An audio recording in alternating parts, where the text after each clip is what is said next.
Inside Texas Politics, I'm Jason Whiteley. In his first week, President Trump has been busy making good on campaign promises to build a wall in Texas and replace the Affordable Care Act. This morning, we're talking strategy, expectations, and what is realistic. In studio, Republican strategist Debbie Georgiadis, the host of America Can We Talk on 660 AM, The Answer, and Democrat Matt Angle. He's the executive director of the Lone Star Project, and joining the questioning, as always, is Bud Kennedy of the Star Telegram, rather. Good to have you here. Thanks for having us. Good morning. The president has floated this 20% tax on all imports from Mexico. It blew up. The administration walks it back. Isn't that going to hurt the Texas economy, even if that's on the table? Debbie, start with you. That is one of on the short list of things that I'm not excited about that Donald Trump has done in his first week. I think that is not a wise economic policy. And I think he's surrounded by people like Steve Moore among his advisors who will let him know that's not the best way to go in order to, it's really targeted at trying to get Mexico something toward the wall. How did that even get out of the gate, though? I can't imagine something like that wouldn't have been caught earlier. Well, I'd imagine he's probably had people mention to him, this is unwise, you could start a tariff war, you don't want to do those kind of things. But I do think Donald Trump is trying to stake out territory that he wasn't just talking when he said in some way Mexico is going to contribute to the cost of this wall. And I think it's one of the things he wants to hold out on the table, but I don't think it would be wise, and I don't think he'll really follow through with that one. You know, Americans would be out $63 billion. Texas would be out $16 billion of that, would bear the biggest brunt. Why haven't Texas Republicans reacted more strongly? Well, it's a straightforward kick in the teeth to Texas, and I think he knows exactly what he's doing. The most disturbing thing to me is that you've got Greg Abbott and John Cornyn and Ted Cruz basically saying nothing. They're sitting back while Texans are about to be gouged. And the whole idea that this is Mexico paying for the wall is ludicrous. These should be Texans and Americans paying for the wall. They'll ultimately pay that tax. And so it really goes to the false notion of Trump's whole deal. His whole carnival barker routine is to play to a audience that believes in no matter what he says, but what he says is simply not true. Yeah, I sure do want to respond to that. I think that one way that Donald Trump will work to somehow have Mexicans pay a significant portion of the wall will have to do with remittances. In America, $24 billion a year is sent from America in remittances back to people, by Mexican Americans living here and working back to Mexico. It's the second highest source of their income in all of Mexico after car imports is remittances, and there are numerous ways those can be taxed or penalized in some way that is actually, it ultimately ends up being Mexicans paying for the wall in some degree. Matt made a good point, though. State Republican leaders have been quiet on this. Where are they? I don't think they think Trump is going to do that. I think they just think he's setting a marker out there that I meant it, I'm saying something serious.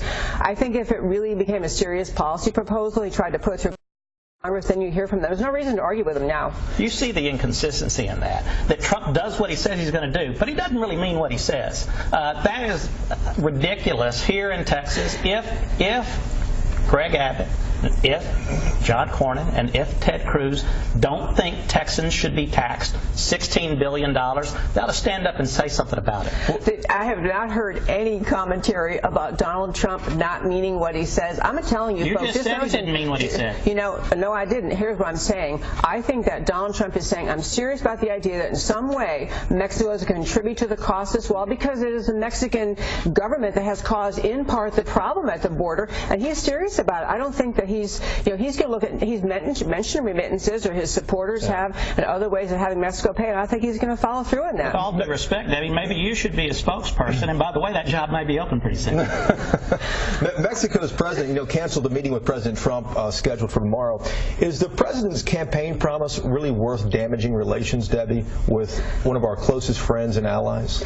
I think what Donald Trump ran on and what he's doing since he got elected is going to cause tumult in many relationships, both within America and between the parties, and with our friends and neighbors and allies. And so I think that Donald Trump he meant he was going to build a wall. He's making clear he meant it, and so he's doing that. And so yes, there's going to be a short-term rift with Mexico, but ultimately I think Donald Trump is willing to work with the president of Mexico and with other countries, but it's no more of this put America's interest second and somebody else's interest first. I think his followers, his supporters are exuberant to hear him being firm, so you have a short-term rift. I don't think they're going to have the president of America and Mexico now speaking for 4 years. Debbie, I want to ask you about someplace where he has backed up what he said he would do, and that's on the pro-life movement. We saw the March for Life. He now has extended the Mexico City rule to ban any group that the federal government money to from arranging abortion services worldwide.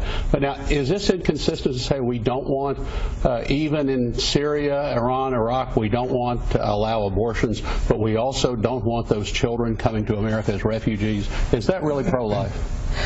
I think it is a pro-life position, and it's interesting actually what Donald Trump did. He said we're taking money, the Mexico City policy, away from NGOs that either perform abortions or refer for abortions, but there can be NGOs of all kinds who will provide health care services, prenatal care services, birth control advice that don't advise on abortion. So you still could have money going to help prevent unwanted pregnancies. But how is it pro-life to discourage abortion but not accept those children as refugees once they're born?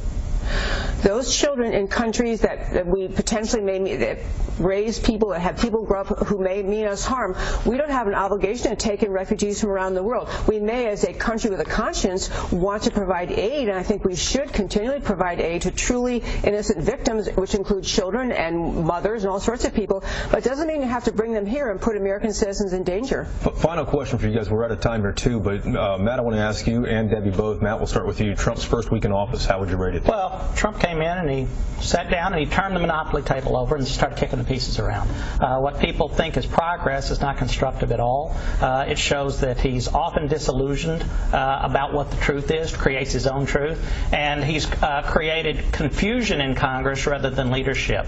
And I think there's real reason to be troubled as to whether or not he's up for this job. I'm not saying he's not qualified, he's not a legitimate president, but he so far appears that he perhaps is not worthy to be president. Final word, Debbie.